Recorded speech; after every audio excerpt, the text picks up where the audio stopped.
నమస్తే అమ్మా. నమస్తే తల్లి. అమ్మ, గుడికి వెళ్ళేటప్పుడు ఆడవాళ్ళు అలంకరణలో భాగంగా పూలు పెట్టుకుంటారు కదా, తల్లో పూలు పెట్టుకోకూడదా? ఎవరు చెప్పారమ్మా పెట్టుకోకూడదని? అంటే ఈ మధ్యకాలంలో మన టీడీపీ అర్చకులు, ప్రధాన అర్చకులు వారు చెప్పి ఉన్నారు కదా, పూలు పెట్టుకోకూడదు తల్లో అలంకరణలో భాగంగా. టీటీడీ ప్రధాన అర్చకులు చెప్పింది హ్మ్. అంతే కదా. హ్మ్. టీటీడీ ప్రధాన అర్చకులు చెప్పింది తిరుమలకి మాత్రమే వర్తిస్తుంది. హ్మ్. అక్కడ పెట్టుకోకూడదా నిజంగా? కొండ మీద గుడికెడితేనే కాదు, కొండ ఎక్కిన తర్వాత పూలు పెట్టుకోకూడదు. ఎందుకని? ఎప్పుడో అమ్మవారు అలా అలిగి ఇక్కడెవరు పూలు పెట్టుకోకూడదు అన్నదట పద్మావతి అమ్మవారు. ఓ. అందుకని కొండ మీద మాత్రం పూలు పెట్టుకోకూడదు. హ్మ్. ఇంకా వారు చెప్పింది పూర్తిగా ఎందుకు చెప్పట్లేదు మనం పూల గురించి? పూల గురించే, ఎందుకంటే వేరే రకాలైనటువంటి ఆమ్, చర్చలు జరుగుతున్నాయి గనక దాని ఒక్కదాని గురించే మాట్లాడుతున్నారు. హ్మ్. అలా తిరుమలలో ఉన్నటువంటి దేవాలయానికి వచ్చేటటువంటి వాళ్ళు సంప్రదాయమైన వస్త్రధారణ చెయ్యాలి అని చెప్పారు కదా. ఆ మాట ఎందుకు మాట్లాడటలేదు? పూల గురించి మాట్లాడుతున్నాం మరి. ఒకటి. రెండోది, జుట్టు విరబోసుకోకూడదని కూడా చెప్పారు కదా. రెండు. మూడవది అంటే వస్త్రము, కట్టు బొట్టు, ఈ రెండు ప్రధానమమ్మ. జుట్టు, కట్టు సంప్రదాయమైనటువంటి వస్త్రధారణ. ఇప్పుడు మనకి దక్షిణ దేశం అంతా కూడా చీరలు కట్టుకుంటాం. హ్మ్. ఉత్తర దేశీయులు చుడిదార్. చూడీదార్లు వేసుకుంటారు. అది కూడా సంప్రదాయమైన వస్త్రధారణే, కాదనని లేదు. హ్మ్. చిరిగిపోయినటువంటి జీన్లు అమ్మ. అలాంటివి, ఫ్రాక్స్, అలాంటివి పనికిరావు.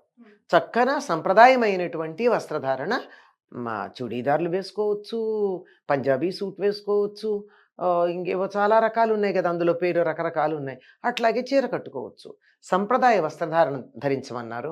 అది కూడా ఆడవాళ్ళకి మాత్రమే అని అనుకుంటున్నారేమో మగవాళ్ళు కూడా, మరి. అందరూ. తర్వాత ముఖాన తప్పనిసరిగా బొట్టు పెట్టుకోవాలి.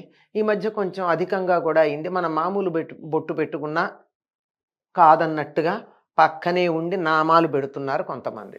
అది వాళ్ళ ఇష్టం. కానీ ఏదో ఒక బొట్టు మాత్రం తప్పనిసరిగా ఉండాలి. నేను దేవుణ్ణి నమ్ముతున్నాను అనడానికి నిదర్శనం ముఖాన బొట్టు. అది విశ్వాసం. భగవంతుణ్ణి నమ్ముతున్నాను, పునర్జన్మ నమ్ముతున్నాను అనడానికి సంకేతం ముఖాన బొట్టు. అవునమ్మా, అంత అర్థం ఉంది. అంత అర్థం ఇంకా చాలా ఉంది. అసలు బొట్టు పెట్టుకోవడంలో చాలా విశేషం ఉంది. అది వేరే. ఇది బొట్టు ఉండాలి, కట్టు ఉండాలి, అలాగే జుట్టు కూడా. జుట్టు కూడా విరబోసుకుని ఉండకూడదు. జుట్టు విరబోసుకుని ఉండడం అన్నది రాక్షసుల యొక్క లక్షణం. మనం రాక్షసులం కాదు కదా. మీరెప్పుడు యాంటీ. అంతే కదమ్మా. జుట్టు విరబోసుకోవడం అన్నది చాలా పనికిరానటువంటి, చేయకూడనటువంటి పని. ఎందుకు అంటే జుట్టు చివర మన పాపాలు ఉంటాయట. ఇక మనం చేసిన పాపాలన్నీ బయటికి పెడుతూ ఉంటాయి, వెళ్ళకుండా ఎక్కడ ఉంటాయి?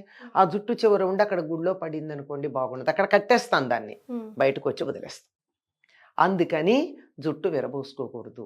ఇంకా జుట్టు విరబోసుకున్న అంటే గుళ్ళో అని కాదు, కానీ జనరల్గా బయట గనక అయినట్టయితే దెయ్యాలు మొదలైనవి వాసిస్తాయి అని చెప్తారు. సరే, ఇంకోటి మీరు అడిగిన ప్రధానమైంది అంటే, ఇవి మీరు చెప్పలేదు కనుక ఇవి చెప్పాను నేను. ప్రధానార్చకుడు చెప్పిన నియమాల్లో ఇవి కాక చెప్పింది తల్లో పూలు పెట్టుకోకూడదు. తిరుమల కొండ మీదే పెట్టుకోకూడదమ్మా, గుళ్ళోనే కాదు. ఎందుకంటే ఆ కొండ మీద ఉన్నటువంటి పువ్వులన్నీ పరమాత్ముడికి మాత్రమే చెందుతాయి, భగవంతుడికి మాత్రమే చెందుతాయి, వెంకటేశ్వరుడికి మాత్రమే చెందుతాయి తప్ప మానవులు ధరించకూడదు అన్నారు. ఇదే మనకి గోదాదేవి దీంట్లో ప్రారంభంలో వ్రత నియమాలు చెప్తూ తాను చేస్తున్నటువంటి ధనుర్మాస వ్రతంలో మేము కళ్ళకు కాటుకు పెట్టుకోము, బొట్టు దేవిటి ఐరిపీటమ్మ, కళ్ళకు కాటుకు పెట్టుకోము, తలలో పూలు పెట్టుకోము అని కొన్ని మాటలు చెప్తుంది. పాలు నెయ్యి తినము, పెరుగు కూడా పాలు పాల వస్తువులు తినము అని చెప్తుంది. ఎందుకంటే గోకులంలో ఉన్నటువంటి పాలన్నీ కృష్ణుడికి చెందినవి, ఇక్కడ పూసిన పూలన్నీ కృష్ణుడికి చెందినవి, మేం ధరించమంది.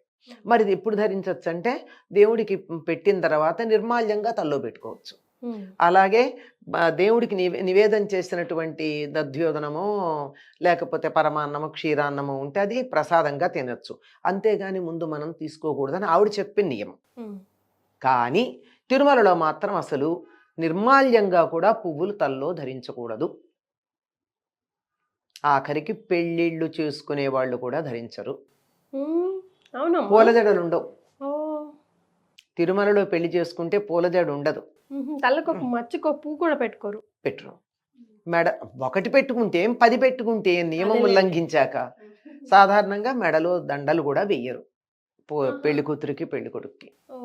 అక్కడ దండలు వేయదలుచుకున్నట్టయితే కర్పూరపు దండలు ఉంటాయి కదా, అవి వేయడమే తప్ప గంధపు దండలో యాలకుల దండలో అట్లాంటివి వేస్తారే తప్ప పూల దండలు వేయరు. ఇది అక్కడికి సంబంధించిన నియమం తప్ప మిగిలిన దేవాలయాలకు సంబంధించింది కాదు. దేవాలయానికి చక్కగా పువ్వులు ధరించి వెళ్ళవచ్చు. తప్పనిసరిగా ముత్తైదువైనటువంటి స్త్రీ దేవుణ్ణి పూజించే సందర్భంలో ఏ భ్రాసిలాగా కాకుండా చక్కగా అద్దం చూసుకుని బొట్టు పెట్టుకోలేదు. నియమం చెప్తారు, అద్దం చూసుకోకుండా బొట్టు పెట్టుకోకూడదని. అంటే అలంకరణ మీద కూడా నాకు శ్రద్ధ ఉంది.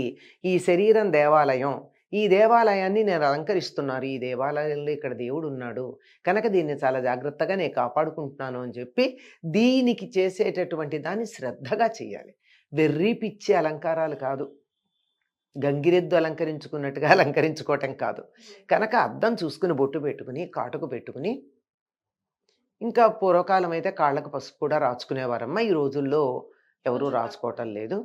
అవన్నీ చేసుకుని తల దువ్వుకుని అప్పుడు పూజ చేయాలి.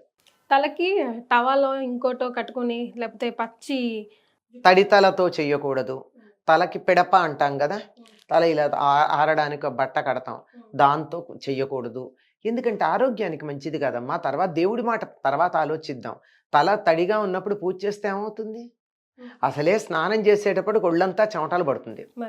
అట్లాంటి తలలో వేడి నీళ్లతో స్నానం చేస్తామేమో, ఆవిర్లు వచ్చేస్తాయి. ఈ ఆవిర్లన్నీ వచ్చేసేటప్పుడు ఆ పిడప వేసుకున్నట్టయితే ఆవిరంతా పిడప పీల్చుకుంటుంది. కానీ ఆ పిడప పీల్చుకోకుండా నువ్వు పూజ కూర్చున్నట్టు ఏమవుతుంది? అంతేకాదు జలుబు చేస్తుంది. ఒకటి తర్వాత మనకి నెత్తిన గొడ్డ వేసుకుని పూజ చేయకూడదమ్మా. అది అన్నిటికన్నా ప్రధానం. నెత్తి మీద గొడ్డ వేసుకోకూడదు. దీనికి వ్యతిరేకంగా దీన్ని వ్యతిరేకించేవాడు నెత్తిన గొడ్డేసుకుని చేస్తారు. అదే కదా, అది అంటాం కూడా. ఒక సామెత కూడా ఉంది కదా, తల మీద వేసుకొని ఏదైనా కోపం వచ్చినప్పుడు నెత్తిన గొడ్డేసుకుని పోయాడు అంటే నాశనం అయిపోయినట్టు.